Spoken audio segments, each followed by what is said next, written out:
Salutations, salutations, everyone. How are you this evening? Thank you so much for being here once again for one of my fabulous interviews that I look forward to doing. I always do. I was just telling my guests backstage how much of a blessing it is that, I've been able to sit with so many great people, and I just look forward to continuing this journey, and it's been amazing so far. So I thank you so much for being here. I hope that you was able to, just a little plug here before real quick. Please make sure you check my video on my service that the recording that I did of my pastor's last day of his of service at my church. Just check that out. It's been a blessing to have him on. So shout out to Pastor Rand Burton. So I just want to get that out the way. All right. So my next guest, he's a retired law enforcement officer as well as the author of Lawton Penitentiary.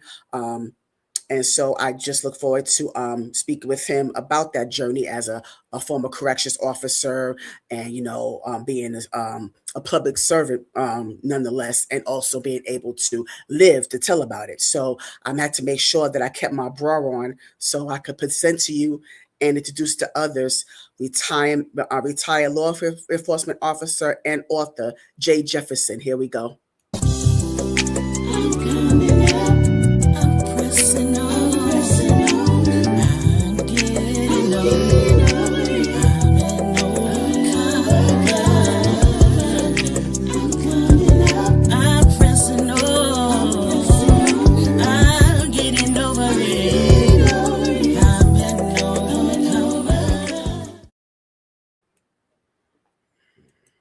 Jay Jefferson in the building. Yes, there he is. There he is. And how are you, Jay Jefferson? I'm doing good. How You about you? doing good? I'm doing well. Like I said, my work day is over, so that's always good.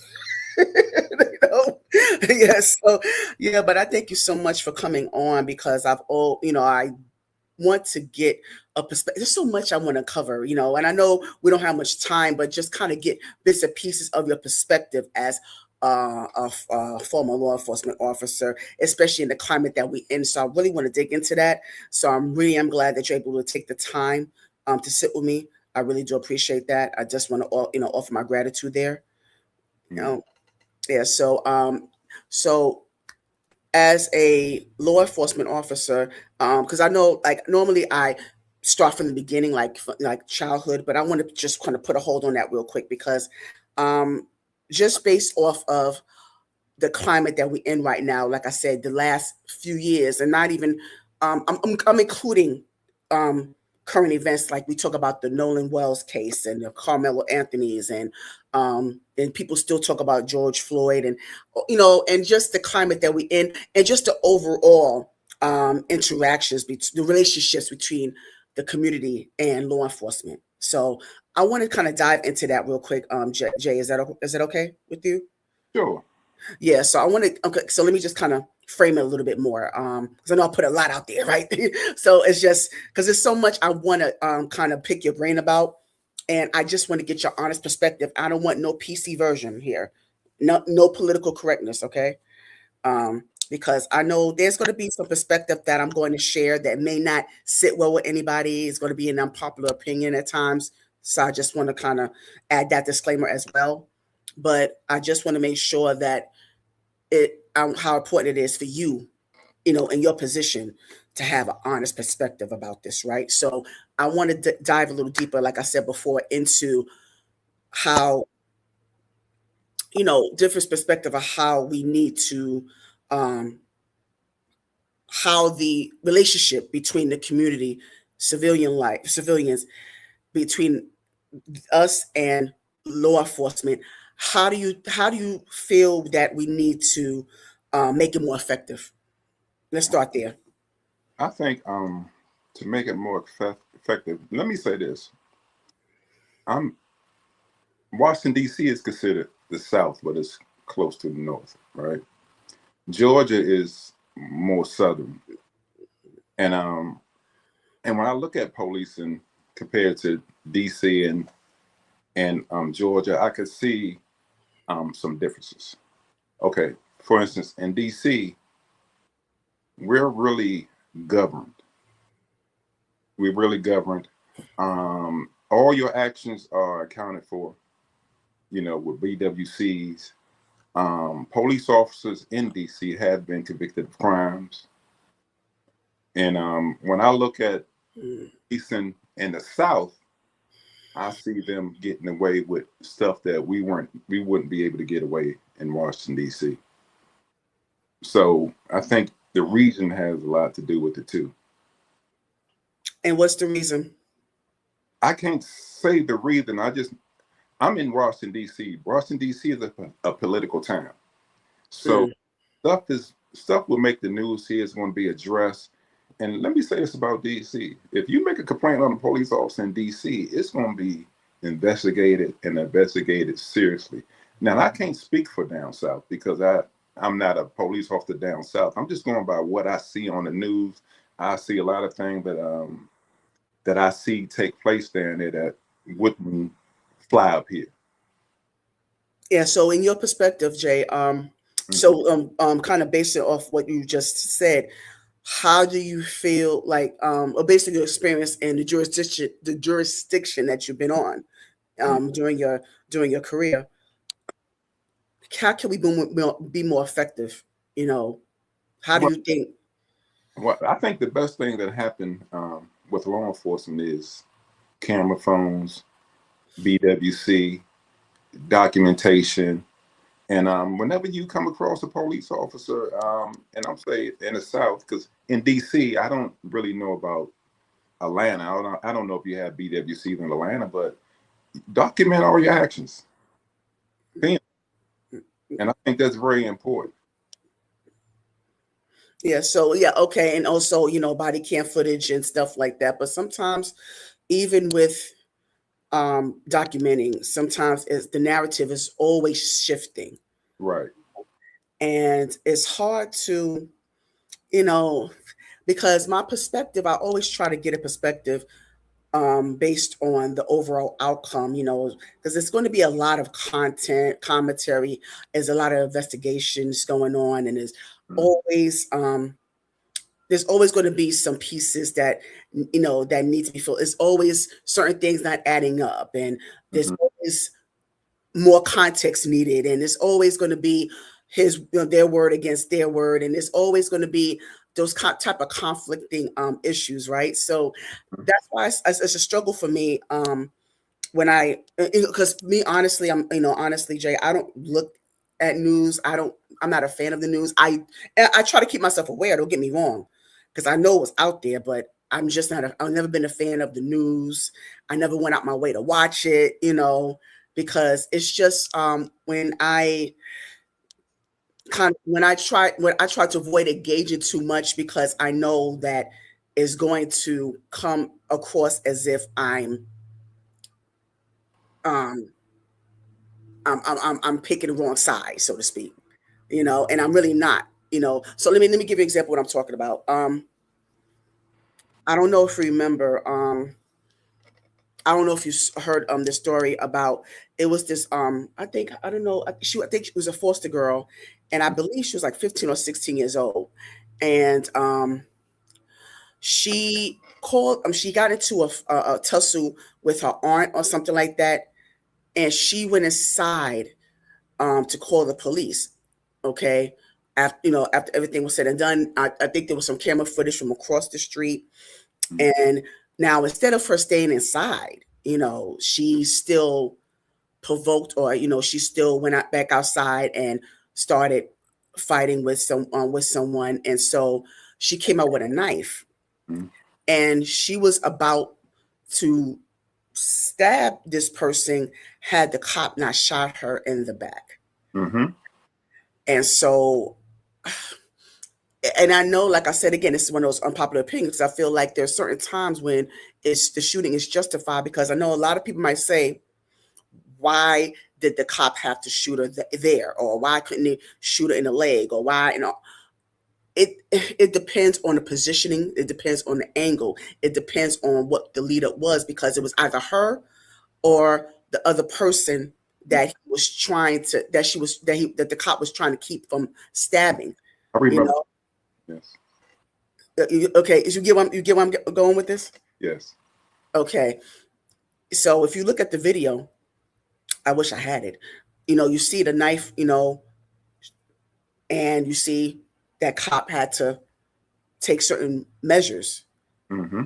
And so the target what you had to be, and of course, last thing I don't want nobody getting killed. I don't want anyone to have to face their feet that way. They're inevitable that way. But at that moment, it was justified, in that sense, because of how things panned out. So based on that detail, that's why I was saying that I know there's certain things are not going to be politically correct here, Mm-hmm. and so that's why I feel like when we talk about law enforcement and civilian, it's not always about police brutality. It's not always about you know you can't it's not always about excessive force, because you got to look at how you have to look at the lead up. You have to look at um, actions how actions warranted the outcome. So I just want to get your perspective on based on that scenario alone. Okay. I remember seeing that, and I just want to. It was going to be I knew it was going to be a justified shooting because the young lady did have a knife. She was. I can't remember how far she was, but I remember the distance being close where It was she close. proximity of the person. And the officer did shoot the lady in the back, which was you can do based on what is occurring at the time. Now, we'll say, why didn't the officer shoot the lady in the leg? Okay, let me say this: we're not trained to shoot people in the leg. We're trained to shoot center mass because that is the biggest target on the body. And Mm-hmm. everybody can't shoot. And we understand that. So you can go and try to shoot somebody in their leg, and what is the chance of actually hitting their leg? And what is your chances of actually hitting center mass? So, Right. right. And let me say this. When I look at police shooting, really look at it in an objective way. I think sometimes based on race, we quick Mm. to judge without knowing all the facts, right? Me being a police officer, I understand that. So it doesn't make me upset because certain things come with this job. And I understand it's going to be some judgment before the evidence actually comes out, Yes. right? So what I choose to do myself, I can't govern what's not around me. I can't govern other police officers that are not in my area, but I can govern myself. Yes. I can govern who's around me. And this is another thing I'm gonna say. I think people when they look at me in my uniform, they look at me as a police officer. I look at myself as a black police officer. You know, I love my people. I'm pro-black. I'm just a police officer. But what I am going to do, I am going to be objective on what I see. Yes. Be based on race. It's going to be based on facts. And a lot of times in our community, we prejudge before knowing all the facts. And even if it's a justified shooting, we know it in our heart. And I'm not saying all shootings are justified because I see a lot of unjustified shootings. Oh yeah. Yeah. Shooting is justified. We know it in our heart. We still going to say that was a bad shooting. Yeah. Yeah. And so, Jay, let me ask you this. As a black police officer, Mm-hmm. I want to know, because I know I can imagine the amount of pressure that you have from your boys in blue Mm-hmm. and the people in black out there. What I'm you see what I'm saying? Like, the black, brothers and sisters out there, not only in the community but your family or whoever. And I can imagine sometimes you be in the middle of knowing that you have your job to do, right?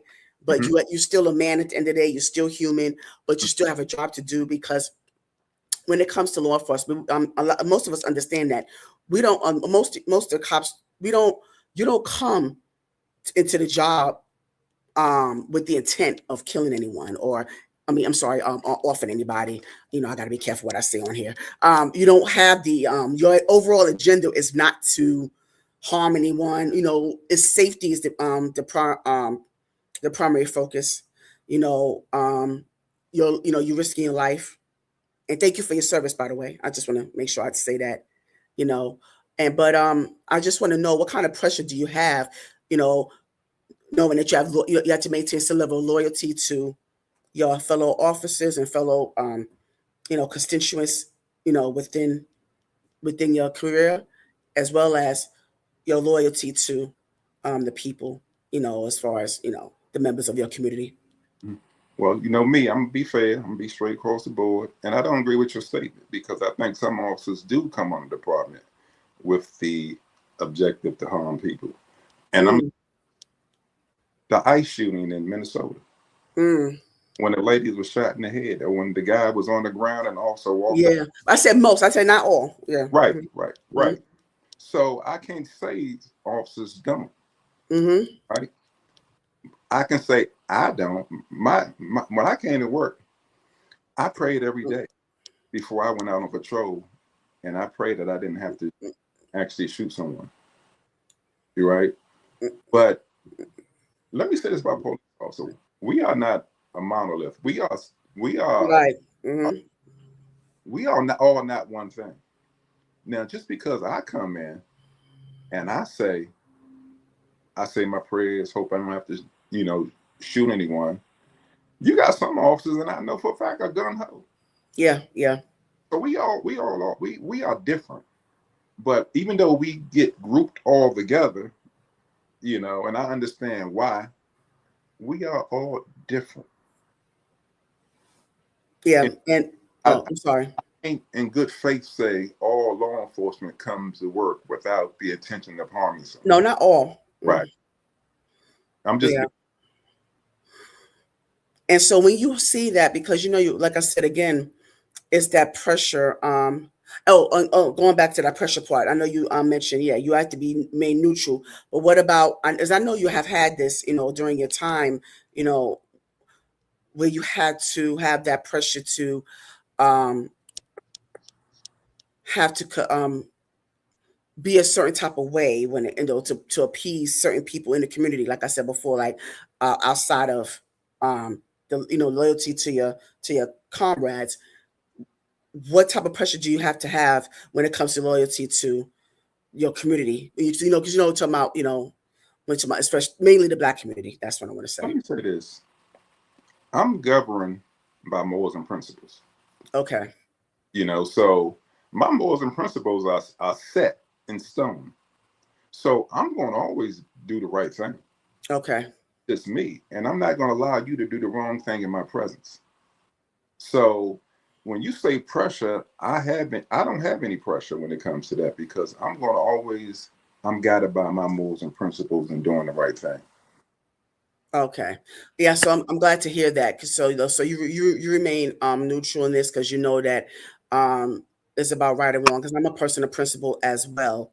Because sometimes you get some pushback, and I could imagine, as I said before, I can imagine some Absolutely. of the pressure, that you have to, that you've been under. And so I want to know, now your book is based on, well, is it primarily based on your time as a CEO at the law and penitentiary? Was it, or was it mainly based on that? It was based on that and just the trials and tribulations that I went through becoming a young CO at Lawton, which was a high pressure environment, and how I dealt with it and how I made it through. Okay. And so how did you make it through? Let's go. Let's dive into that.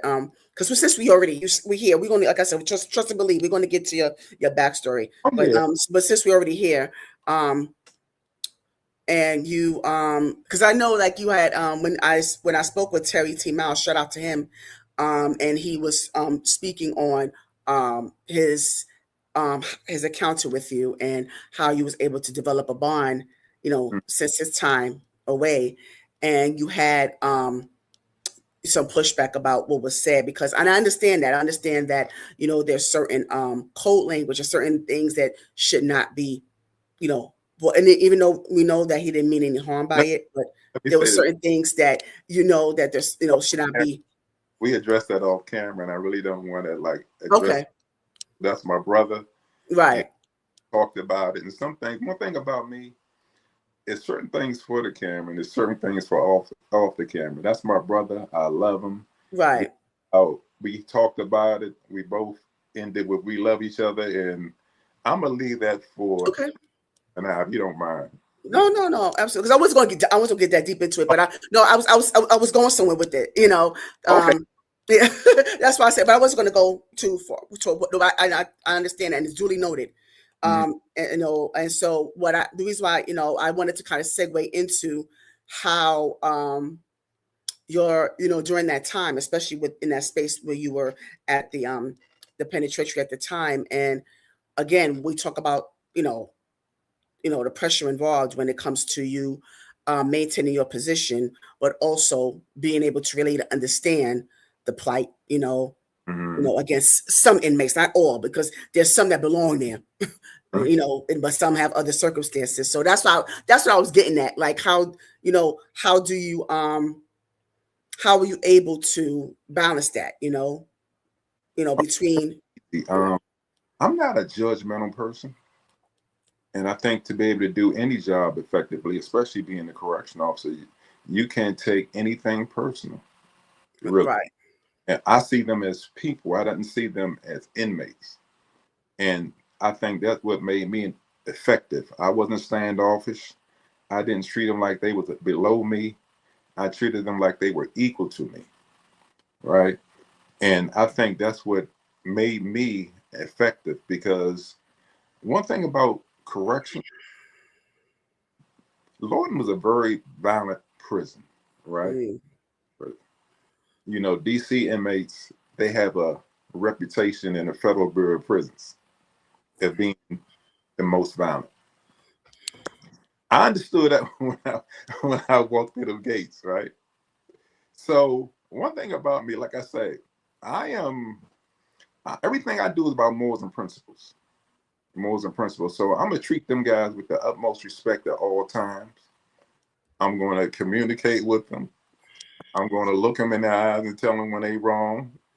And then if I'm wrong, I'm going to apologize. Right. Let me tell you about people don't understand about dudes that was incarcerated at it.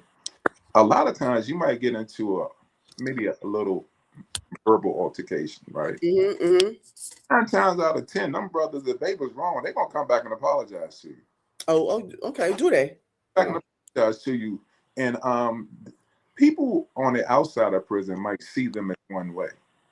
But me working in prison, I'm gonna see them different because I'm around these guys for years. So I see a side of these people that other people don't see.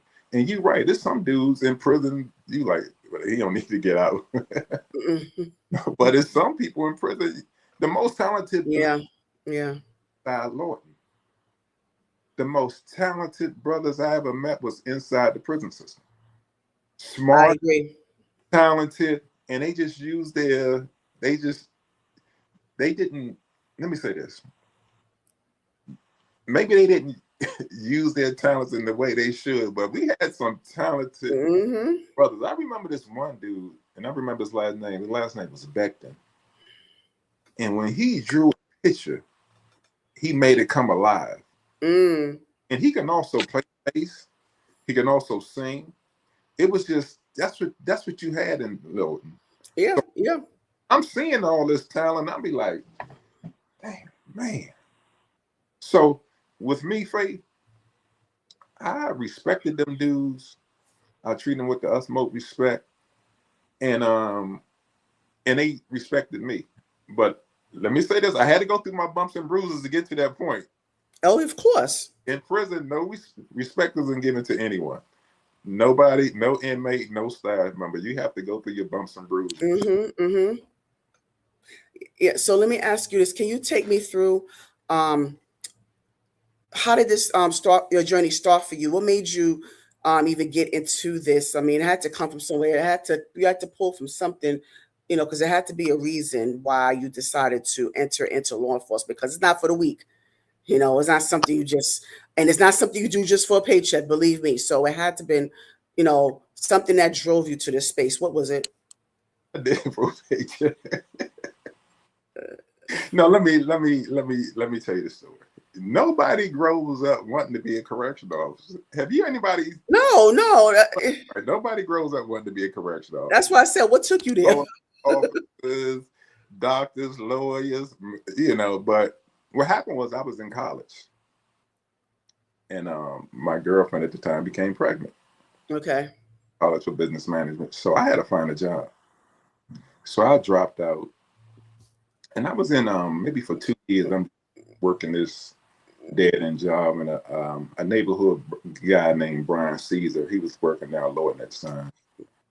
He told me, what he was doing and the government job and how much they was making. He said, you should put in forward. And I used to go visit my friends down Lorton prior to this, right? You look Lorton, but on the other side. So I put in forward and got it. And that's what took me into corrections. And like I say, that's why I'm saying I never thought I would be in law enforcement at all. Where did you see yourself going? Like, what did you want to do? My last name is Jefferson. I was a big fan of the Jeffersons coming up, and you want to be a dry cleaner? I probably was on my laundry bag. Okay, that's interesting. Isn't it though? So it's amazing where life takes you sometimes, because sometimes you don't foresee yourself in doing what. No, that's interesting. No, I had no idea I would be in law enforcement. It was the furthest thing from my mind. What was on your mind when you first entered, because to me, it feels like when you decide to do corrections, you're in prison with them. I mean, the hours are crazy. I hear the horror stories I hear. And so when you first, tell me about your first day, Jeff. Do you remember your first day? I'm Jay. I'm sorry. It seemed Jeff. Yeah. Hey, I will never forget it because. Yeah, tell me about that, please. Yeah, when I walked on the compound for the first time, this was after the academy. This sergeant named Sergeant Johnson, he walked up to me and said, "Get a shank."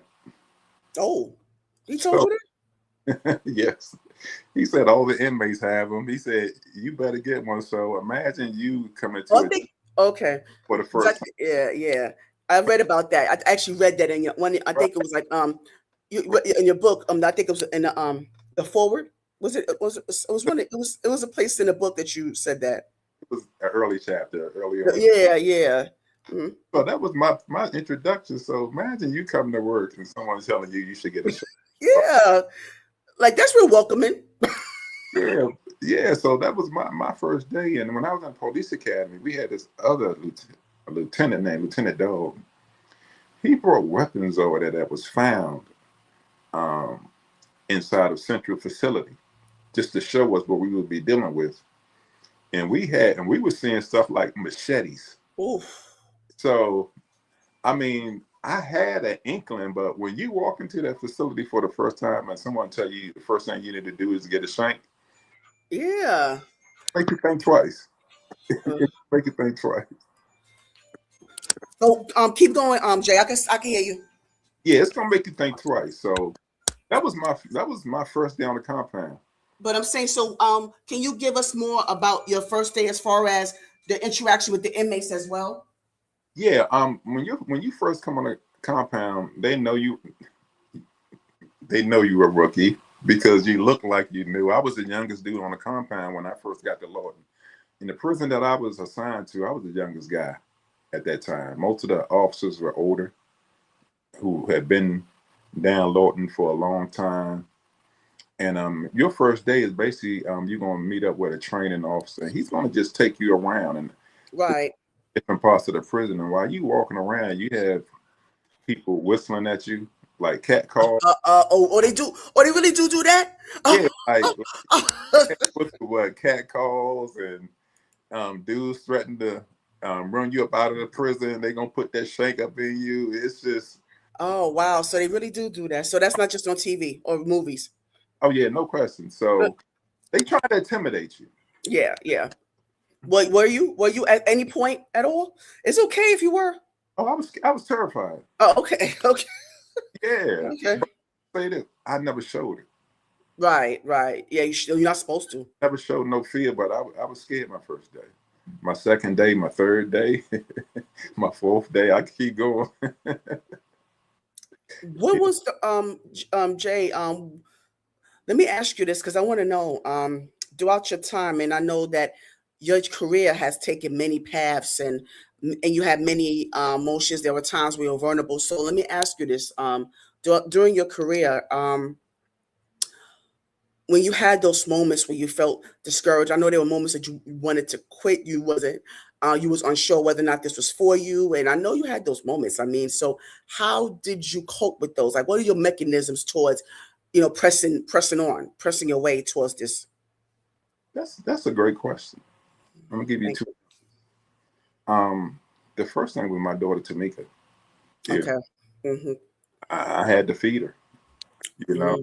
I was raised. I had seven siblings Wow. Mm, in the house, so I I wasn't gonna be an uninvolved dad. I was gonna take care of my child. yes. Secondly, and I'm a big hip hop fan, Okay. so another mechanism when I left Lawton, you're gonna hear some Tribe Called Quest cranking in the background in my car. You can hear some EPMD. Hmm. Home. That's how I did it. I threw on that rap music, and DC is a go-go town, right? Yes, it is. Yes, it is. I love go-go, but I started again. I started leaning more toward rap at that time, and that's how I did it because I never smoked, I never drank. Hmm. Hmm. Plus, even to this day, I throw on my headphones and I throw on that music, and I'm good. So I'm gonna say my my daughter and rap music. That's Okay. open mechanism. Okay, good. Thank you for sharing that. Now, on the other end, there were moments, of course, because you've been in law enforcement for all the time that you've been on, and obviously that that was something that's a purpose that you were serving, right? Now, there was some areas of fulfillment that you had. There was times where, of course, where your career was rewarding, and so in that aspect, what were some of the things that, other than I understand about your daughter being your motivation, but there was some fulfillment on your job as well as pushback, but it was also some fulfillment there. And so what was some of the areas of fulfillment that made you have all that staying power Are you talking about in corrections or in the police department? I mean, over in your career overall? okay. I think my this is my mentality when I come to work.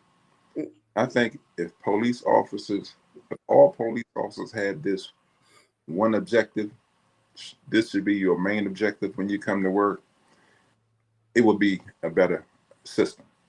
And mhm, mhm, my goal wasn't to arrest people. mhm. My goal was to help people. Right. Right. So, and I'm gonna tell you this. One day, a few weeks ago, my mother is 89 years old.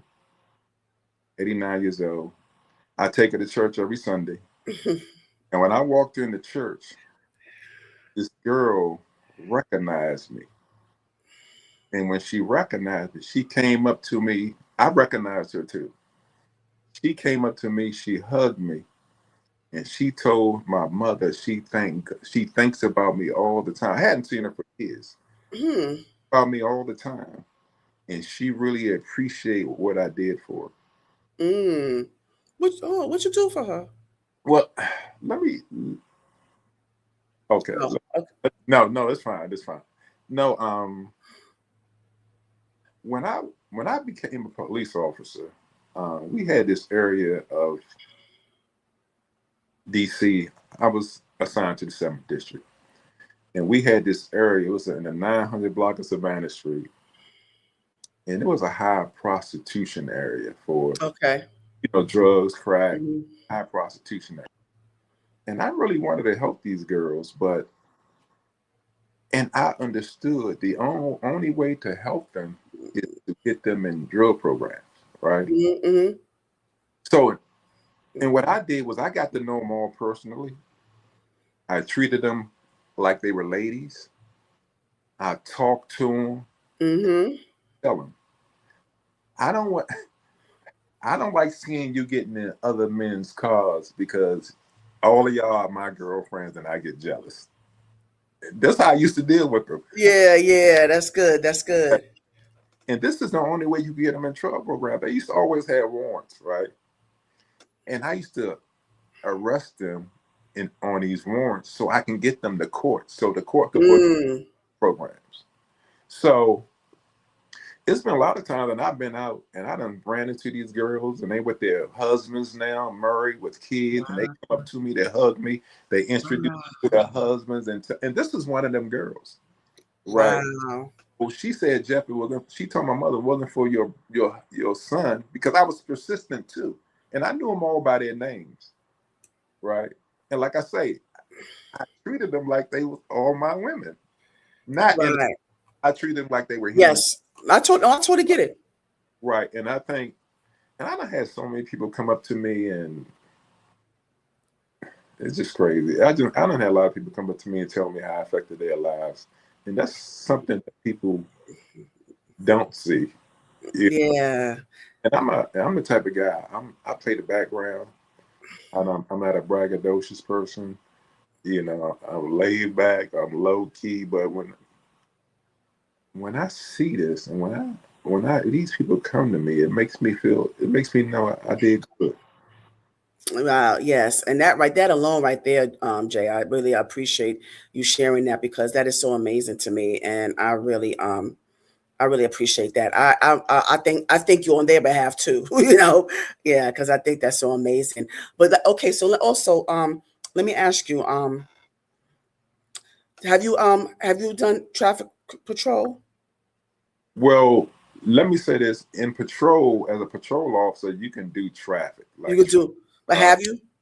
yeah, I've done. Okay, I'm asking for a reason because what I want us to get into, because I want to try to um I want you to kind of give some cliff notes on, and I'm going to put some different scenarios out there. And I know we can't you know, get into full details, but kind of give me some cliff note or the audience some cliff notes on how to handle it as a civilian and how to avoid, you know, it escalating further, right? So I'm going to put some scenarios out there, and you just let myself and the audience know in your expert advice on how to handle it. All I'm not right? going to be an expert, but I will give advice. Huh? No, I'll say I'm not going to say I'm an expert, but I will give Well, advice. no, you are. Don't downplay it. You are. Yeah. Yeah. All right. So someone traffic stop. Mhm. Because that's the most common thing you see a lot. That's all you see. A lot of escalations and other things happen just from a traffic stop. So you get stopped. What do you do? Go. Okay, let me explain this to people so people will understand. And I think this is the most important thing to know about traffic stops and why a lot of things happen on traffic stops. Mm-hmm, mm-hmm. Police officers are taught, and it's actually true. Traffic stops are one of the most dangerous things you can do as a police officer because Mm-hmm. I agree. you're walking up to a car, you don't know what's in that car. Mm-mm. You don't know what this person had just done. He could have just killed somebody, robbed a bank. Mm-hmm. Oh, you got to realize the officer who's coming up to your car, he already has this in his mind, right? So I would say the best thing to do is to have both of your hands where they can be seen. And a lot of times, not I say this, it's not going to hurt you to be polite.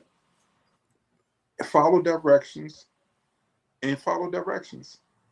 And if that, and if you do that, and this is another thing, make sure you memorize his name and badge number. And I think if you do these things, you will come out of a traffic stop a lot. But like I say, the main thing is you got to understand who approaching you. This person who approaching you don't know what you have in your car. He knows that this he's walking up to your car knowing his life could end, because you might have a weapon in that car and he can't see it. So Like I say, remain calm, keep both hands on the steering wheel, remember the badge number, his name, and follow instructions. Just be polite. And if something happens during that traffic stop that you don't like, maybe the way he talked to you or whatever, make a complaint. Yeah, yeah. But my thing, stay calm. Hmm. Yeah. So now let me ask you now, because I know a lot of people feel like they're exercising their rights by asking, can I, um, can I ask, what the reason, that I'm being pulled over? Or do they have to tell you? You're supposed to ask that. And they Hmm. supposed, I'm speaking in DC, we are supposed to answer that question.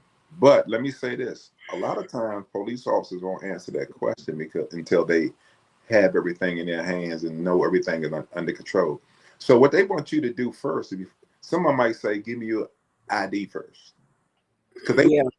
are, and once they have your ID in their hand, it makes it safer for them because now they know who you are. So you're less likely to do something. Not saying you're not going to do anything.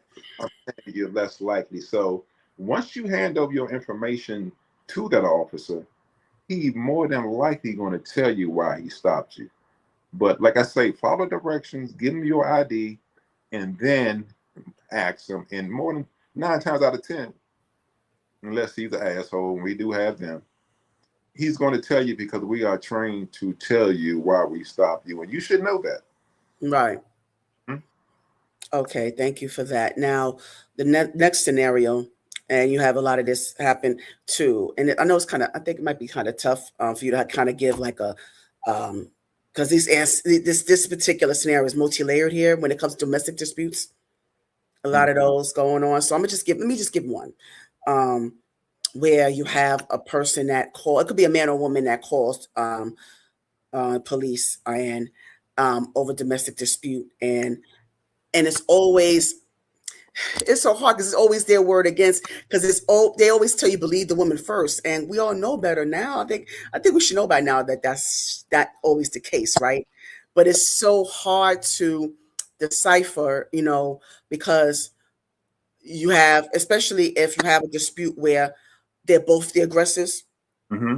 and a lot of times, you have a lot of, men, especially that are provoked, or a lot of men who are aggressors that are not provoked. But bottom line, you have a person that calls the police over domestic dispute, and they say, "Oh, okay, well, we got into, me and my wife and I got into a disagreement, and I tried to leave. She wouldn't allow me to leave. She blocking the door, and I had to, just, physically just, you know, try to put her to the side, and then it escalated from there, and she tells her side and saying, well, no, well, he was aggressive, he got physical with me, he pushed me down, and he did this and that to me, so it's like you have all, you have like, but two totally different narratives. So Mm-hmm. how do you meet in the middle? Well, let me say this, right? You said police officers are taught that women are, Believe the woman. no, that's absolutely false. It is okay. Absolutely false. Hmm. When we go into a domestic dispute, we are neutral. Everything is based on the evidence, right? Everything is based on what you want to do is you want to separate both of the parties, right? You want to interview them separately. Hmm. Okay, if it's a witness in the house, a child, you want to interview that child in a separate room. And you got to make a good faith decision. And we protect it when it comes to domestic violence because I don't quote me on the years. At one time on the police department, domestic violence wasn't taken serious, and people was dying. You know, That's you, still the case. yeah, police officer leave after talking to both parties, and next thing you know, you get in the call and somebody is dead. So laws change. And he tell you this on the police department. There's two things can get you fired on the police department: domestic violence and people property. So Right. you better you gonna go in there. You're gonna go in there with good faith. You're gonna make the best decision you can make, and whatever the decision you made, as long as you made it in good faith, you're protected. Now I just can't give you you can't just give me a scenario because I have to see the full picture. Yeah, yeah. The young lady I have to talk to. There's so much involved in It it. is. That's why it says multi-layered. Yeah, yeah. Yeah, and this is another thing. When you sometimes it is hard to tell, right? Yes. And that's when you might want to call your supervisor and have them come on there over there, and we all gonna talk it out, and then we gonna make a decision as the supervisor and the police officer. So it's not just cut and dry. But let me say this: in DC, domestic violence is taken very seriously. So let me ask you, I mean, and this is going to be something, and this is my last one because this one is going to be real touchy here because, is about, a racial divide here. And I just want to get your take on it because you see a lot of people within our community getting targeted. Hmm? And I try to avoid playing the race card, but it's hard, but because race is still a factor now. And I don't want to turn a blind eye to that because it's true. And Especially, so, I just want to ask you, Jay, in your perspective, when it comes to blacks still being, and we know that their whites are still being targeted. It's not put in the forefront as much. mhm. We understand that there are whites that are, but more so blacks are more targeted. And I'm just wondering, because I know you've seen it. I've seen you seen it a lot, and I'm just wondering, how do you handle how do you handle those situations when you know, in yourself and you know firsthand that this black person is being targeted, and it's not warranted or is excessive force being used, or there's certain ways to de-escalate a situation without it, you know, going to extremes. But why do you believe that there is still such a racial divide? Like, why are certain races still being targeted? And Because why? Yeah. we got a lot of racism on the police department. Yeah. And so how do you feel about that? I just want to get your perspective and how do you feel about it? Have his have you spoken up about it? And, you know, I'm just wondering, like, what is your perspective on that? Because it still seems like there's is a constant struggle there. You got to know me. I'm the type of guy. It's not going to happen in my presence.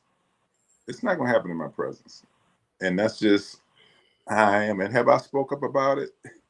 Yeah, and I got receipts. I can let you speak to the officer who, who I came to her aid. So, and I'm gonna give you an example. Okay.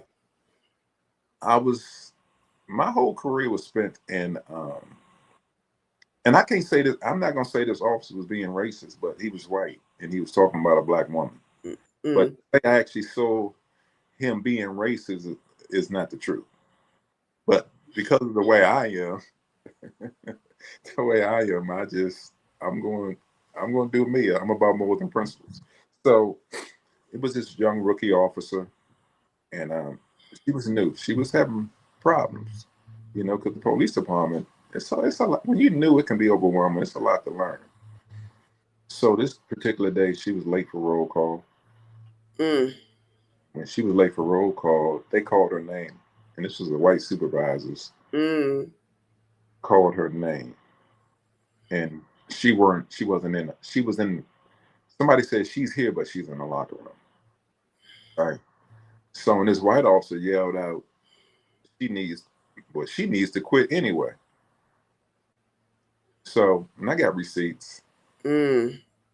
and me being a black man, hearing this white officer say this about a new black officer, it pissed me off. And this was lieutenants, white lieutenants, all this in roll call. And I turned around and looked at him and said, and I don't know if I can curse. He said she needs to quit. I turned around. I said, "Motherfucker, why don't you quit?" Mm. And I said, "If she," and then I went on, and like I say, it was lieutenants and all this stuff in there. And I proceeded to say some more choice words to him. And I said, instead of talking down, what we need to be doing is talking these young officers up.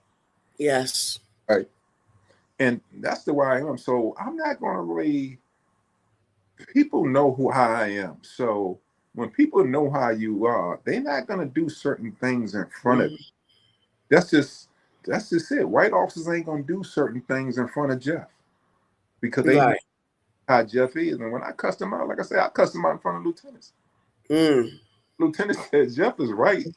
I just don't like the words he used, and I proceeded to cuss the dude out again. I didn't care. Okay. Well, thank you for that. You know, but okay. So before we I because didn't I don't. I'm sorry. put them on the police department because birds of a feather flock together. Right. They I don't believe come that. and do that in front of me because they know I am. And I also have other examples. So, I'm always stand up. That- Okay. That's just who I'm as a person. Yeah. So you see what's going on. And I asked that for a reason. And we're gonna kind of shift a little bit after this one. Um, now, but I just feel like the conversation is important. I don't want this to be a dark conversation. I don't want to drag anybody down, but this is a conversation to be had. You're here, Oh, you know. not ducking no smoke. Yeah, so I really, this is very important here. So what I want to know, just based off of the whole racial divide thing that we were talking about, what I want to know, and I don't want to get into what's all of the stories that are trending right now because I've made some names already, but just overall, just based on the names I gave you, the Nolan Wells, Carmelo Anthony's, those scenarios in regards to the George Floyd's and the Eric Garner's, and just a lot of all those things that's going on in the climate that we're in right now. Can you kind of piece it all together and give your overall perspective on you know on how these particular cases need to be? And I know it's different. I know it's hard to say because each case is different, but it seems like it's like a common denominator here to me. Because like I said, it goes back to targeting certain people. I got to be absolutely transparent with you. I don't know the specifics of the case because let me say this about me. When I left the police department 3 years ago, Okay. turned the TV off. Right. Mhm, mhm, mhm, I don't like the way TV is called programming for a reason. mhm, They put it program TV program you to see the worst in black people. yeah. We feel. So I kind of like turned the TV off. And I don't really know too much about the Nolan Wells case. I do know there was a dispute about it was raining. He kept a tent. Um, a verbal altercation. A verbal altercation. Okay, and I'm gonna say this for full transparency, and this me not knowing the case, I would have to research it and come back and give you my honest opinion. But Sure. no, you don't bring a knife to a fist fight, and that's just me being totally honest with you. Yeah. Okay. Thank you for that. Yeah. I, And I'm got, sorry. I don't know if he got jumped because I know it's a dispute with he got jumped. If it was a one-on-one fight, it's a lot of different. Let's a It lot is. of information out there, so I don't know. But if it was, let me say this: if it was a one-on-one fight, Hmm. you don't bring a knife to a one-on-one fist fight. I agree. I agree. And one more thing, and I don't know, are you familiar with he's a big content creator right now, and he also was a police officer here, Officer Tatum. I don't listen to that fool. I was like, I was going to ask your opinion about him. But I was like, okay. I was going to ask. I don't listen to that clown. When I see clown, I turn the TV. He's a clown to me. Really? Yeah, I was just about to ask you about I that. was Like, a police officer 6 months, 1 year. I mean, I don't know. I did 25. So, I mean, he didn't have the heart to finish. I mean, I don't think that's he. how long. Wait, that's how long he was on. I was on police department for 25 years. No, it's about Officer Tatum. Like, I don't know. I don't know. I retired a police officer. That's what I'm saying. I don't know too much about that clown. I know you're a clown. I only have to watch you for 5 minutes to know, what that. yes, I was going to ask you. Like the reason why I asked is like, have you listened to his perspective on certain things, like his content and and his No, he's way brought of thinking? brought and paid for allegedly. Ah, mm, Okay. Duly noted. Okay. Yeah. I was just curious about that one. Yeah, and because I wanted to get your take on like I, some of the things he says. I don't follow him. All right, but so before we shift, can you give us more about this book? Yeah, Law and Penitentiary. Rules are meant to be broken. Can you give us a little bit more about this? Yes, Lord Penitentiary. When I started to write the book, I didn't know what I was going to write about. I just started writing it, and halfway through, it was a common theme in the book. I was like, Jay, you breaking a lot of rules in this daggone book. So, so the book actually wrote the title. So, and I didn't want to write a book all on prison violence. I wanted to write a well-rounded book. That's why I highlighted certain people who was incarcerated down there who doing positive things on the street. Because you got a lot of people who was incarcerated down Lorton, and they doing amazing things on the street today. And I'm gonna shout some of them out if you don't mind. Dominic, Sure. Skip Henry, Kareem, Moat, Terry Miles, Buddy Love, Anthony Toot, Mace, LD, uh, the percussionist. I mean, the list goes on and on. So people are more than their worst mistake. And I met some great people behind them gates, correctional officers and inmates. And I just wanted to highlight certain things. I just wanted to rail around the book. I wanted to touch on a lot of different topics and tell my journey while doing so. And so, when you first you okay, so let's just I'm gonna put that out there. Like you wrote the book, published it. Was it self-published or It was self-published. Let me say this: when I wrote the book, I really didn't know what I had. So I sent it to my cousin Benny Kyler because I know he's gonna keep it real with me. He gonna say, Jay, if it's some garbage, he gonna say, Jay, this some garbage. So I wrote it and I sent it to him, and he said, Jay, you got something here. Okay, so I didn't want to just take his word. So I got a cousin named Joyce Kyler. She's very analytical, right? She was actually my proofreader too. okay. Yeah, so I wrote the book and I sent it. I mean, then I sent it to her, and she said, "Jay, you got something," because I wasn't gonna publish it. Mm. Said that that's when I end up looking for an editor, and I put the book out. And you put okay. So once that book was out, you okay, and you wrote the book. But when you actually physically, had this book that was published that you wrote about your journey, like what was your first reaction? What was going through your mind at the time when you first, had this book and a copy was in your hands and this was something that you put together? This is so crazy because once I wrote the book, I'm really an introverted person. I'm the type of person that I'm the people that I grew up with, that's who I'm close to today, Mm-hmm. most part, other than some of the people in the book. So when I wrote the book, I wasn't going to even promote it. So you did it for you? Yeah, I just wrote the book. So my cousin Benny, he like, no man, you got to promote the book. So we went back and forth about me actually promoting the book. I said, man, I done my job. I'm not trying to make any money off of this book or whatever. I'm just putting the book. It was just me. I'm not an author. So, Yes, you are. well, I Or at don't, the time? right. I didn't Mm. consider myself an author. So I put the book out and then it started making a buzz. So I said, well, let me get out of my comfort zone and voila, I'm here in front of Yeah, you. and I'm glad you did. Yeah, sometimes I'm glad you see you hit that on the nail on the head. Get out your comfort zone, get out your own way, Exactly. and there you have it. And because people need to hear, see and understand that this is not a game, and hoping that it reach and then obviously reach many people. you Mhm. know so I appreciate you actually putting that out there. So please make sure that you read Jay Jefferson's book, Law and Penitentiary. Rules are meant to be broken. The link, and it's The link and his information is in the description box underneath this video. So please make sure that you just check that out. But Jay, before we get into the backstory, because we kind of did a little switcheroo, which is fine too. It's okay. We don't got to always do the same. I don't got to do the same thing all the time.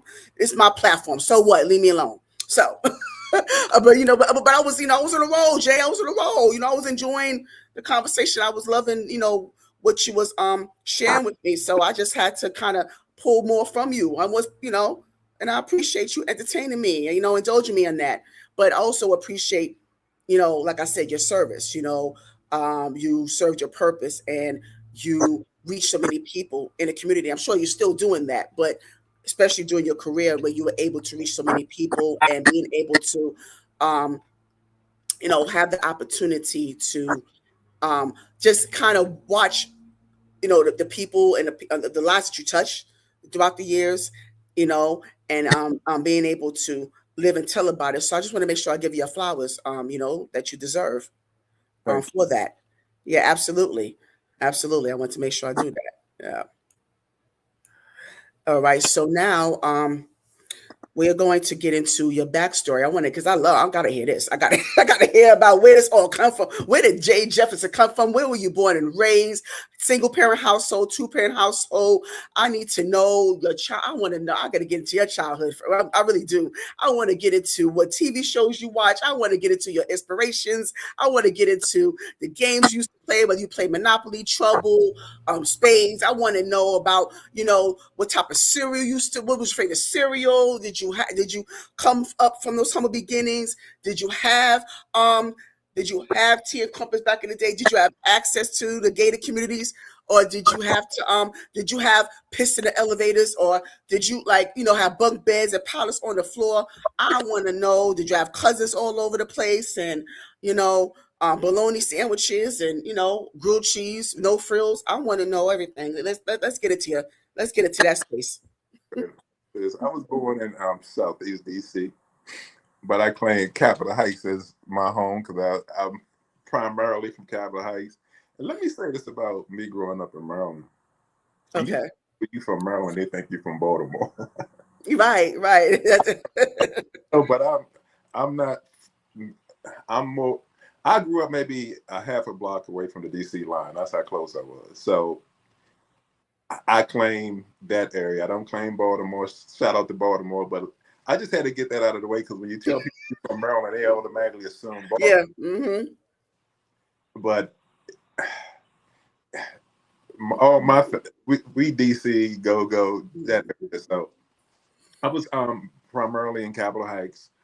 It was 7 of us. And let me say this, when I started in the Southeast, it was 9 of us in a small 2-bedroom house. Wow. Father, he worked tirelessly. He moved us right across the line to Capitol Heights, Maryland, which was on the line. We had 7 siblings. I have 4 sisters. I have 2 other brothers. My older sister passed away from COVID when I first came. Where do you fall? What number are you? I'm the last. I'm number 6 of 7. Oh, you let second to last. Oh, wow. My older sisters who passed away, and my older brother Danny, they grew up together. Right. And my other siblings, Rayshawn, Yvette, and Shirley, they the middle siblings. They all grew up together. And then me and my brother Thornell, we like a year apart. That's my man. We grew up together. So we grew up in an area called Capitol Heights, and back then it was an amazing time. I mean, our house was like the house everybody hung up. We had a ping pong table. Also, okay. That's what I'm talking about. Yeah. All gangsters and stuff that used to be on the corner gambling. Because back then, every corner had people shooting dice in our neighborhood. That's just the way it was. But other than that, everybody was in our house. We had like a community house. And I look back and I was like, damn, my parents let all them people hang in our house. And my mother was the type of, she was like a surrogate. I mean, we had people from the neighborhood end up coming to live with us. So we background. I had a very close knit group of friends, and one of my best friend coming up, he was actually a alternate on the 1984 Olympic team for boxing. Named Floyd Faber. Wow. Oh, okay. The guy that I spent most of the time with. But I had like 5 very close friends. Some of them ain't here today. One passed, well, some passed, in unfortunate ways. But I had Mm. a close knit group of friends. I grew up on.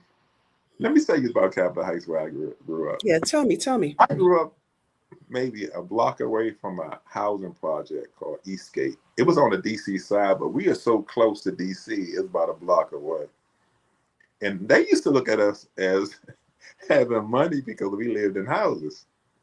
Oh, okay. On the Maryland side, looked at us as being poor because we was in the poor section of Maryland. So we was like suburban, I guess.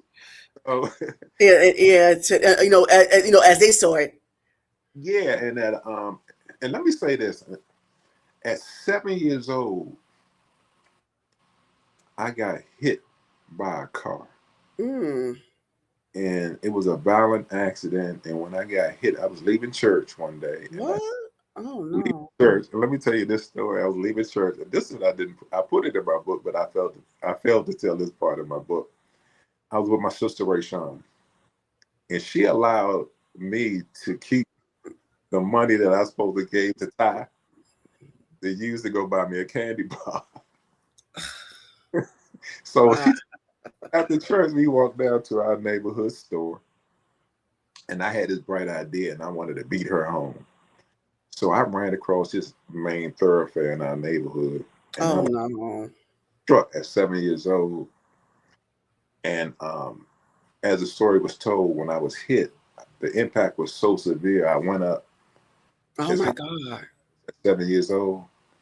I came down on a curb and hit my head. I don't remember any of this, but what I do remember is waking up in the ambulance. I was confused. I was 7. I didn't know where I were. I thought I was on a spaceship or something because I didn't know. Right, right. I Oh just, my God. I just started crying, like I saying, "I want to go home. I want to go home." And the reason why I'm telling you about this event because it had a profound effect on my life. Because at 7 years old, I kind of understood what death was because people were like, "You almost got killed. You almost got killed. You almost got killed." And this is the crazy thing. Although I came home stitched up, I didn't have any broken bones. And After all of that? I didn't have any broken bones. I had stitches in my forehead. My tip of my tongue was cut off. I had stitches in my legs, stitches in the back of my head. Mm. At 7 years old, I didn't have any broken bones. So I named that chapter Unbreakable. Mm. Saying Oh, okay. Mm. it, so I'm telling you this story because it had a profound effect on my life. Treat people because at 7 years old, I understood what death was because people kept telling me I could have died. Yes. Yes. I looked at it like God gave me a second chance. So Yes. knowing that, I'm going to always put my best. I'm not perfect, but I try to like put my best foot forward, and I treat everybody the same. I'm gonna treat the person who hold the door for me at 7-Eleven and beg me for money, just like I treat the person riding past me or talking to me who I know is a multimillionaire. It's no difference to me, and Absolutely. I think that's what helped me get through Lawton too, because the inmates down there saw that about me. So, Mm. like I say, Wow. and I grew up with during the era of house parties, Parliament, Funkadelic, you know. Yeah. Come on, come on. Keep them coming. Yes, yes, yes. I remember seeing Dougie Fresh for the first time when he came to DC with the Bally's on, and Public Enemy when they first came, they was with Dougie Fresh, and it was their first album. And I didn't like it at the time. I was like listening to. I thought they was some garbage. Oh, They end up that was their first album, but they end up being like one of my favorite rap groups after that album. But I mean, that was me, and I grew up on our cereal didn't have sugar because we didn't really oh, all the yes. without the sugar. Oh, I'm not going to the poor people. Yeah, that's what I'm talking about. Thank you. It was This is what I be talking about, Jay. This is what I be talking about. I less. grew up having a whole lot. If he didn't work day and night, we'll still. Mm-hmm. Mm-hmm. Mother said he wanted to put us in a better environment. Absolutely. Like I said, my mother worked hard, but she was a domestic worker. Okay. Mm-hmm. Mm-hmm. The domestic worker. So I didn't grow up with a silver spoon. I was far from it. Mm-hmm. Mm-hmm. We did have food on our table. Yes. Yes. Yeah, we did have food on our table. Like I say, it was a very close knit community. I had like I never forget this time. We had like solid older guys, Okay. and I just remember one day they were all gone, Mm. like my big brothers, and they all of them went to, So, and I'm gonna say this about my kids. And them like during your time, when you was in Yeah, I crutches. had people I knew locked up in my dormitory. I have cousins locked up in my dormitory. I had friends locked up in my cell. Mm. Yeah, I saw a lot of that because DC is really small. It's a 30-mile radius, so Mm. you come from a certain area, you definitely gonna see people down there. Like I say, I was right on the line. Um, I was right by two notorious housing projects when I was stuck Mm. or Eastgate, and one was called Simple City. So I seen people down there that I knew, even my cousins. So let me. Oh, I'm sorry. Go ahead. I didn't mean to cut you off. I'm sorry. No, I'm through. I don't know.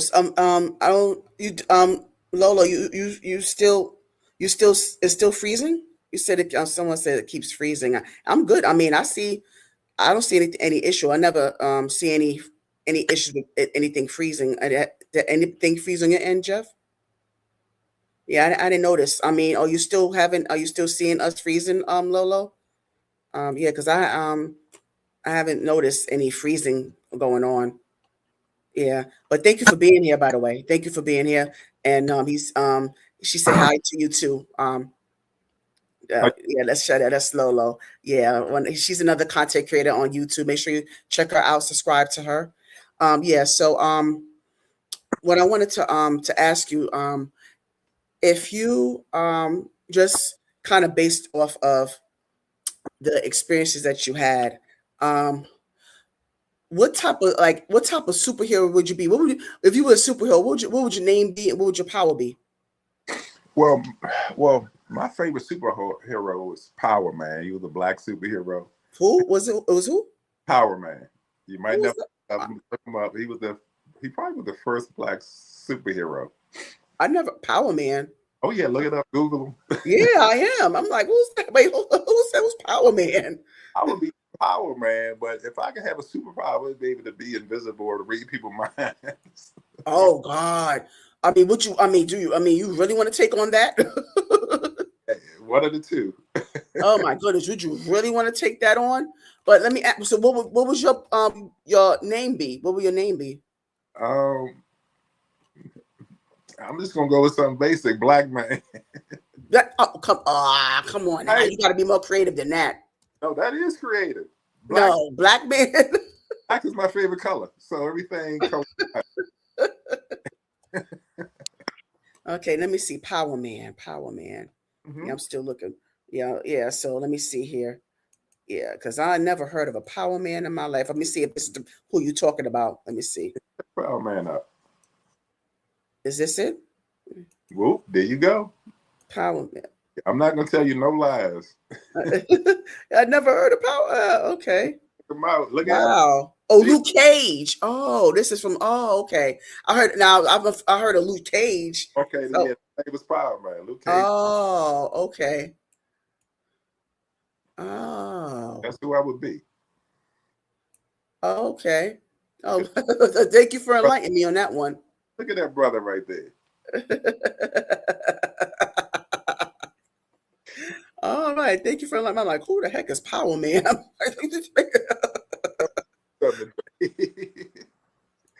All right, so now I always like to ask real quickly, Jay, what was elementary, junior high school like? I always like to get those stories because those are pivotal. Oh, No, don't leave me alone. He said, even I knew him. Said, shame on me. I'm like, excuse me, I'm sorry. I ain't know about no Power Man. I heard of Superman, Batman. I don't know about no Power Man. I'm sorry. Yeah. So, elementary and junior high school was a pivotal time for all of us, and I like to hear those stories as well. And I definitely want to hear your elementary school, junior high school, where were you the popular kid, shy kid? Did you hump on the staircase? Did you develop what is your social skills like? Start getting into the girls. We could add the high school at the end too, because due to time constraints. So I want to get more into that journey from elementary, junior high school, and then we could kind of segue into the high school phase. I'm glad you asked that question. My elementary school was. Um, I'm glad you asked that question. When I went to elementary school, I went to a predominantly Black elementary school, and we ended up. And I loved the school. It was like a lively, vibrant elementary school. And this was during the time of busing. I don't know if you heard about busing when they Oh, were I great. was bused. Okay. Mm-hmm. So I ended up being bused to an all-white school. They ended up busing half of the white kids to my school, and busing us to the white school. And when I walked into the school, the environment was totally different. It was like it's a smaller school, and it was quiet. It was quiet. More quiet than the school I was in. Now, mind you, it's not like our elementary school was off the hook, because back then we was like well-behaved kids in the school back in the the 70s. But this school was just quiet to me. But I can't say Yes, I did. Mm-hmm. I can't say I wasn't treated bad. We was treated good at the school. I just as far as the academics. How was your academic? Oh, whatever we was doing in our school, it didn't affect me, because when I got to that school, the academics, I was on par. So that was good. Okay. Back and look back then, I was on par academically. And I kind of enjoyed it. My favorite time at the school, I really loved, we used to have this thing called field day. Where you see Yeah. us and racing and all this type stuff. And I was a decent athlete at that time.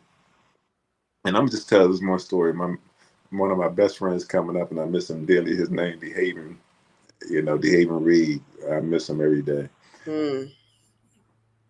We was great run the 60-yard dash, and DeHaven had on these red shoes, and he said it's gonna make him run faster. Did you believe that? we all believed it back then, because we kids. So You kids, yeah. he was telling me how fast he was gonna run and how he was gonna win the race. And when we ran, I beat him. I beat him in the race. Oh my God. Let me. Jay. So you ran track? No, I didn't run track. This is like field You day. just could run. Oh, you could run. Kids, we used to compete for ribbons back then. These little. Oh, okay. Yeah, and when I beat him, he was so disappointed in these red shoes. Like, did he did he throw those red shoes away? Did he burn them? No, I don't think his mother would let him burn them, but he was definitely disappointed. Like, this was Mrs. just false advertising, false representation.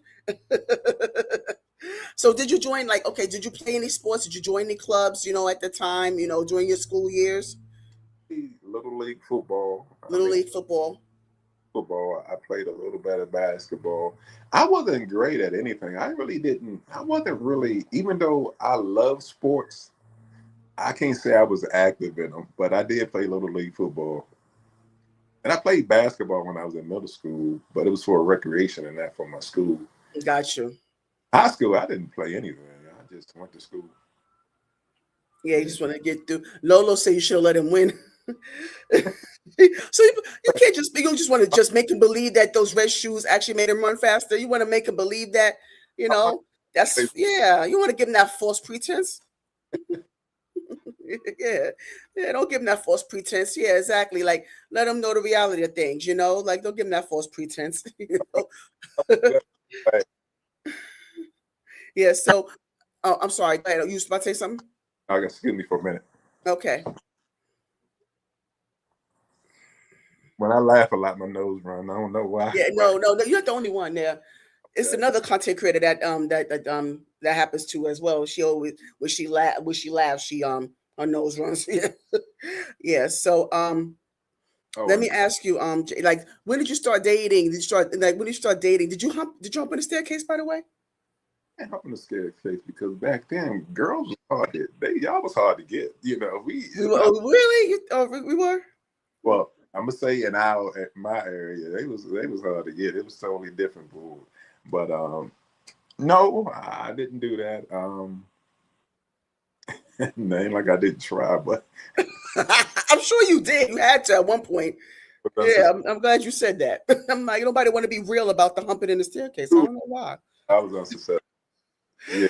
Yeah, them dang stairs. I know. See, I mean, like I said, we all had. I know sometimes we might be ashamed to talk about it at a certain time, but when you get to a certain age, I mean, if you did it, I mean, Oh no, you no. know, Like in high school, I mean middle school. Yeah, this area, man, them girls was hard to get in this area, boy. Oh, I wasn't smooth enough. Maybe that was it. oh, you wasn't smooth. Were Well, you I shy with the girls? said it again. Were you shy with the girls? I wasn't shy, and I wasn't. I wouldn't. I wasn't. Um, I wasn't what you call a popular kid, but I wasn't an unpopular kid. I hung with the Yeah. Okay. Mm-hmm. popular crowd. Let me say that I hung with in middle school. I hung with all my friends had like reputations for fighting, right, in school. So I hung with them type of dudes, but me myself, I never wanted that reputation. You, Good. that was their reputation. Mm-hmm. Myself, I was just one of them dudes who was just solid with everybody. You know, Yeah. Yeah. I get it. that Yeah. type of like, right is right, is wrong is wrong. Mm-hmm. Yeah, Yeah. so you had those morals from the beginning. That's why I said that's why I guess that transition into your career just kind of it made sense. But let me ask you, before you got into, are you finished with the school days? I want to make sure we Oh, cover that. I'm just my high school was uneventful because Yeah, yeah, yeah. Mm-hmm. I got into the 10th grade. And a lot of my close friends started dropping out. So I Mm. enjoyed my high school as much, but my middle school I loved. That was the best time of my life. Oh, Coming, really? Middle school. Hmm. loved it. Really. Mm. See, this is why I like to talk about it. See, we realize how important that time is.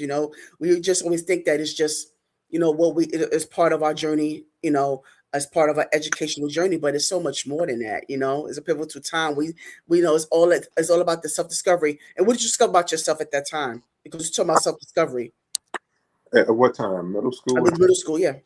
Middle school, we just had a close knit group of friends, and we was What was your self discovery, Jay? Your self discovery. discoveries when I was 7 years old. When I got hit by that car, but Mm-hmm. discovery. That's why I said, even though my friends was a certain way, I was still one way. I was still about my morals and principles. So my self discovery came early. And so let me ask you, because you talk about morals and principles. Mm. Where did that come from? Who instilled those in you? How were those things instilled in you?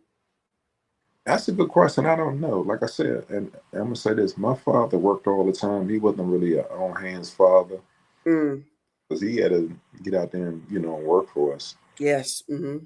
Workforce. So I think I just was always an independent thinker for some reason. Like I never been drunk or high a day in my life. And I don't know where that came from. I think we born with certain things anyway. It's just certain. I think certain things we are just naturally born with, and I was born to be an independent thinker. So I was never um, the type to want to do what everybody else is doing. I'm going to do what Jay want to do. I'm not going to smoke weed because you smoke weed. Oh, so you didn't respond to peer pressure like that. Uh, Good. Me, I was always strong enough to hold my own. When Good. I wasn't bullied or anything in school because I wasn't the type of dude that allowed in the people in my Right, right. the type of go out there and try to be tough either. Jay was just Jay. You ain't Right. gonna bother you. But if you test him, he's gonna respond. Yeah, yeah. As you should. Yeah, because that's the type of dudes I was raised around. And so about your church when you because you talking about you went to the church. So did you pull from that? Did you have any key takeaways from your time in church? Well, let me say this about my first experience in church wasn't good. Uh, Oh, the church that I first was introduced to, I thought the collection plate came around too much, and I didn't have a lot of money. I mean, this collection plate came around at least, and I'm not going to right 6 times. what? And so it kind of like I learned early on, like, man, this is a business. You understand? So that Oh yeah, yeah. yeah, it was a business, and For some. Mm-hmm. so yeah, I'm not saying all churches. This particular, Mm-hmm. Mm-hmm. I felt pressure to a point I didn't want to go because my mother ain't giving me enough money to hit the collection plate 6 times. It's like I got enough. I mean, look, I already gave the last time. What's this for? So I'm not really a church goer. I'm strict Okay. spiritual guy, but I'm not Mm-hmm. involved in the church. Okay. Fair enough. But I just wanted to, kind of like, just kind of get into more about, where, you pull from when it comes to like the morals and values that you have, set within yourself and the expectation of others. So I just wanted to find out where did that stem from? So, also, I'm glad you told, just kind of gave me that. And so let me ask you, so before I know you mentioned about you um and during college and you had your daughter. Oh, what college did you go to, by the way? The PG Community College, PG Community. yeah, taking up business management. Hmm. Okay. And so and you said that at the time that you had your daughter and you had to had to work, you had to pay the bills. And so before you got into the career in law enforcement, what other jobs did you have to pay those bills? And like whether I used to work at this place. It was called Spectrum Limited. Um, it was a acrylic finishing company, and we had a Jewish boss named Pete, and he was a wealthy guy. He lived in Georgetown. If you're familiar with Washington D.C., to live in Georgetown, you have to be wealthy, and he had like 2 townhouses and side by side, and he knocked down the wall and made it one house. And his father used to come up to the shop. He was from New Jersey in a Rolls Royce, so mm, in a Rolls Royce. So he was my first boss. I was at that job for a while, and I could say this about Pete. He might have dogged me on the long run, but he was a pretty good guy for the most part. and why you say that? Like what Um, when I left that department, when I left that, I left my money in the 401. okay. Yeah. And maybe 20, 25 years later, I'm getting a letter in the mail um, from an attorney saying the money was taken by him, and it's not What? was taken by him for whatever reason, and they basically gave me a penny on my dollar. What? How Yeah, the heck did that happen? so that I didn't know anything about the case till it was over. We got penny on the dollar, and I was like, What? there's money that could have been right now, but Whoa. Wow, mhm, that went left. yes, Oh my goodness. yeah, Okay. Yeah, so all right, so yeah, so I wanted, but I'm glad I appreciate this because I enjoyed hearing your stories. I enjoy hearing about your upbringing. I really appreciate you sharing that. And so I want to also before we get into the the little bit more fun, I want to also ask can you pour into um like I said, going back to the climate that we in, as far as the community from the outside as well as the inside. What I mean by inside is, you know, the officers and the law enforcement side, and I also want you to pour into the side of community, and I want you to kind of get into your perspective or how we can kind of make, how should I say, how can we make our interactions, our relationship better, to service the community better, service, or how can we interact with each other better? How can we build a better relationship? That's what I want to say. And I'm trying to articulate it the best way I can. You mean with the community The and community and the law enforcement. I think, well, let me say this. I don't have all the answers. No, just your perspective. I didn't say all of you had the answers. But what I'm saying is I think it need to be some community engagement. I mean, I think, and I'm going to say this, I think in the Black community, um, we already have a certain mindset when it comes to police officers, right? And the mindset is normally a negative take. But I'm here to tell people that you have a lot of good police officers out there who actually care Yes. about their community, but you're not going to see it because you don't want to engage, you know. So I think it, a relationship goes two ways. You know, you both have to be invested. So if one person is invested and the other isn't, it's not too much going to be done. So what I'm saying, I would say, I think the community needed to be more engaged, more willing to have the conversation with police officers. Go to your, I mean, when I was in the police department, we used to have PSA meetings where the community can come and engage with the officers who work that area. And I thought that was a very important aspect. But this is you rarely have community members come. You had the same ones come all the time. So it takes two to tangle. Mm-hmm. So it takes two to tango. So I just say get more involved, go to your community meetings with the Yeah. police in your area. And I think that'll be helpful. But do Jay got all the answers? No. And like Right. all the community, I mean, I think officers have to do better also. Yes. Because Say we all got to do better. it's a lot of good officers out there, you know, and I didn't tell you this, but I spent 15 years as a school resource officer. Mm. Right. Right. Yeah. Yeah. Most important officers are the police department, in my opinion, because one thing about school resource officers that people don't know about is, I mean, they spend thousands of thousands and thousands of dollars of their own money helping. See, I was on the southeast side, which is one of the most disadvantaged areas of Washington D.C., and I'm not just talking about me. I'm talking about officers.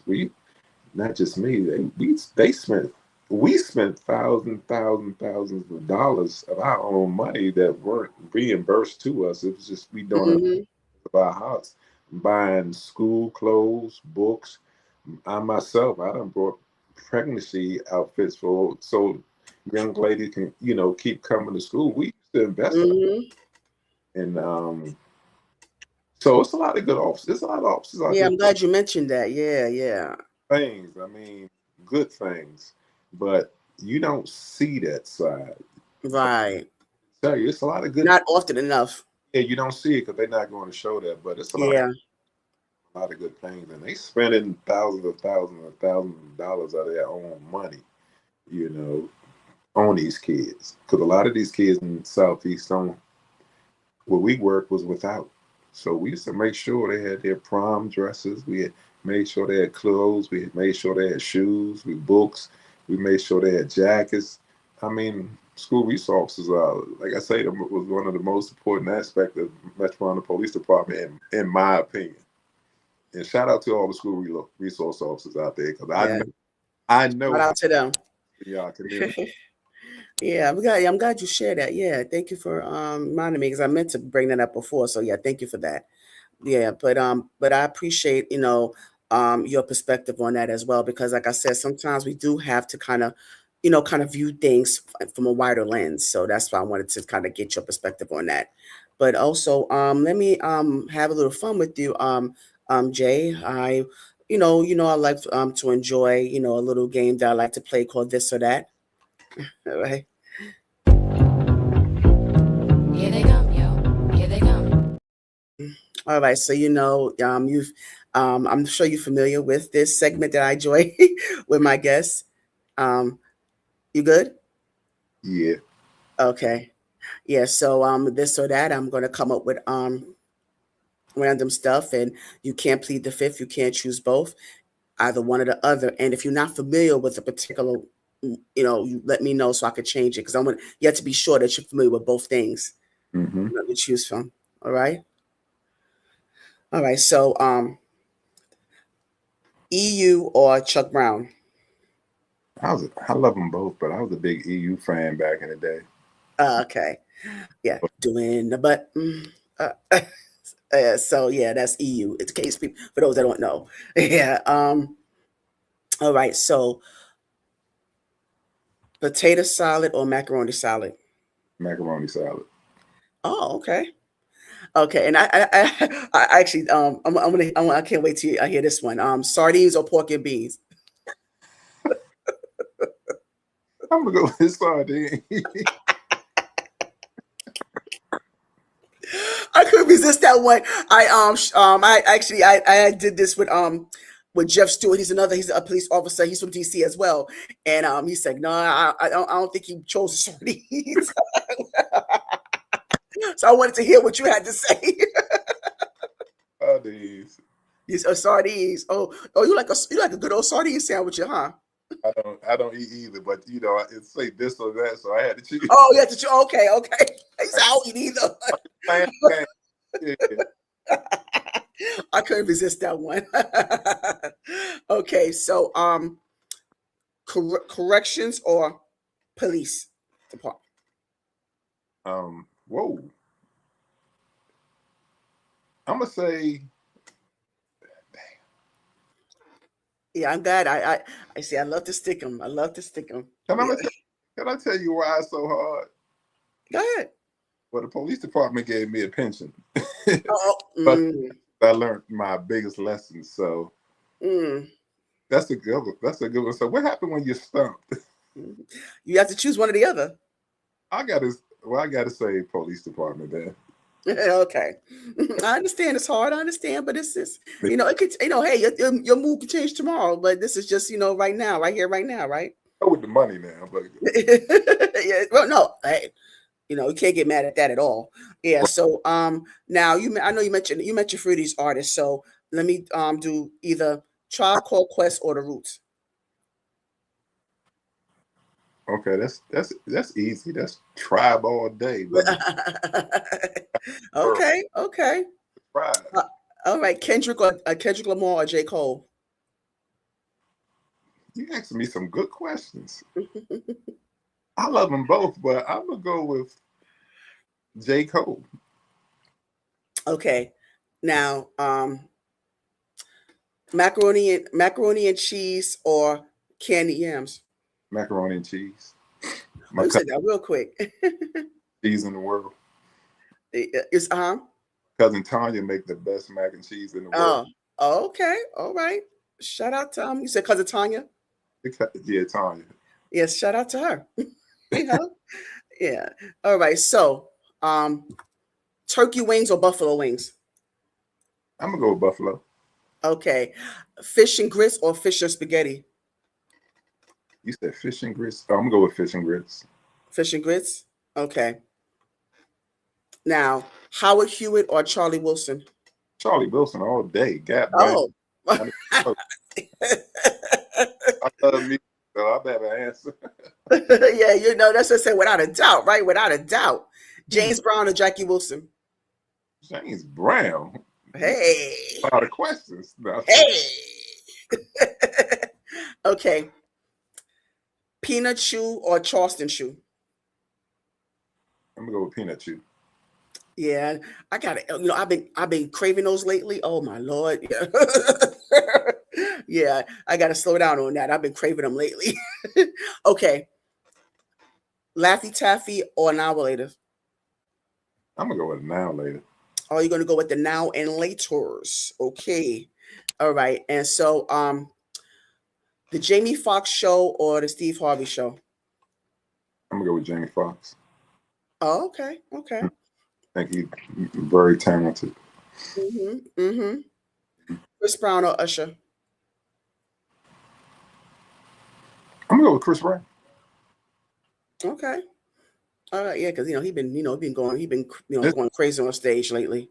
I'm Yeah. in my opinion. I'm sorry, what's that? You say, well, no, this is your, yeah, no. Music is decisive in my opinion. Yeah, he's talented. He's a bit off, but he's talented. Nonetheless, he's a bit, little, but he is talented. I'm not gonna take that from him. Okay, and so Tyrese or Tank? I'm gonna go Tank. He hometown. He's from DC. He from this area. Yeah. I didn't know that. I could have sworn. Him I and could have Jay. sworn.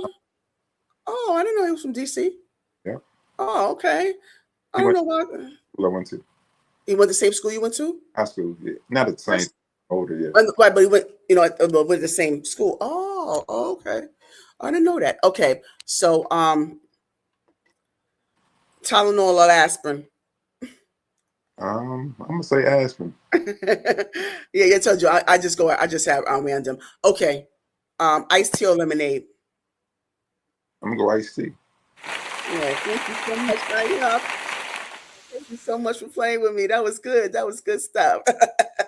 Yeah, so now I have these two final questions I like to ask before we wrap up. And so I look forward to the answers that I'm going to get from you. If you had five people at the senior table, dead or alive, who would they be and why? And I need the why for each person. Number one to be with Gina Hall. Oh, that's my girl. I love her. I think she's beautiful, sexy. She's so talented. And Hmm. I'm talking. She probably had me laughing. Another DCite, another DC native. Hmm. Yeah, hometown too. Gina Hall would be number one. I'm gonna say Boosie Collins. Ah, that's my boyfriend. That's my boyfriend in my head. Yeah. Collins, I would just like to just sit down and just talk with him about the space base. Like Boosie, I love Boosie coming up. I'm gonna say, oh yeah, Muhammad Ali, Mm. the GOAT. He's just what he stood for inside and outside the ring. I would definitely like to have a conversation with him. My dad, because I just got one question. He passed away, and I had one question that I need to ask, Mm. so I can't share it. Okay. My best friend, one of my best friends named Behaving Reed, he passed away. I would just like to see him again and just have a conversation with him. So them are my five. Behaving, I miss you, brother. Yes, I love that. Thank you. Thank you for that. And so this is a final question I take from the late James Lipton from inside the actor studio. So, Jay Jefferson, when you enter into the pearly gates, what would you want God to say? I'm like, man, well done, brother. And then Yeah. Yes. Yeah, I get that a lot.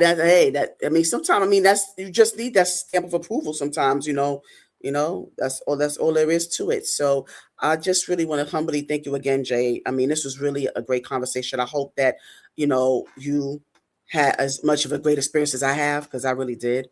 You know, I really appreciate you trying to indulge me in a lot of different areas. And I know that we couldn't really get too deep into certain things, but hopefully when we have certain panel discussions, hopefully you'll come back on and we'll be able to discuss certain things further. But, I was glad that to be able to get the overall viewpoints, and so I do appreciate that. I appreciate you taking the time to do this. I really do. And, it always. Mhm. shout out to my brother Terry Miles. Yeah, shout out to Terry T. Miles. Make sure you check out his work. Go on Tubi, search his name, Terry T. Miles, and make sure you support all his work. Make sure you check out Tiffa Tattoo. I was at the movie premiere event, and it was a nice time. So make sure you check out his work, and make sure you check out Jay Jefferson's book, Lawton Penitentiary. Rules are meant to be broken. Make sure you check that out. Like I said before, the link is going to be in the description box below. And any final words for us, Jay? I just want to thank you for having me on your platform. You've been a great host in Atlanta. I love you. Huh? Atlanta, I love you. Atlanta. You like Atlanta? And I'm in Washington, I'm in DC area. So I just appreciate you having me on. Yeah, absolutely. Ladies and gentlemen, please give it up for Jay Jefferson in the building. Yes. God bless you, Jay. All right, thank you. All right. Have a good one. Yes, so that was Jay Jefferson, y'all, former law enforcement officer, author, and I just really hope that you was able to just receive some of the information that he gave. And I know that I tried to cover as much groundwork as possible, because like I said, in the climate that we in and the career that he was a part of, he had a purpose to fulfill, and he did that with his all his heart. And I just want to make sure that I thank him for his services. Make sure that I thank him for the positive impact that he had on the community, the positive impact that he has on people's lives to this day. So I really do appreciate him for coming on my platform and discussing those details of his journey. And so I'm not going to hold you too long, but I just want to make sure that you're in the building this coming Saturday afternoon at 3 p.m. Eastern Standard Time, where I'm going to have rapper, filmmaker King June, ATL, on. So please make sure you are in the building for that one-on-one. I'm looking forward to having a conversation because he has his hands on everything. King June is just that go-to dude. He has his hands on everything. So I'm looking forward to just having that one-on-one with him. And so I just really appreciate all those that was in the chat. Shout out to Lolo. Again, please make sure you subscribe to her and everyone else that made time to join me on this live. Make sure that, those of you who was in the bushes, those of you that was, but catching a replay, please make sure that you like, share, and subscribe. Matter of fact, I'm just gonna let AT2 tell you. Make sure you subscribe today because you gonna have to pay. I don't know what, but you gonna have to pay. Hey, break it down. Have a good one.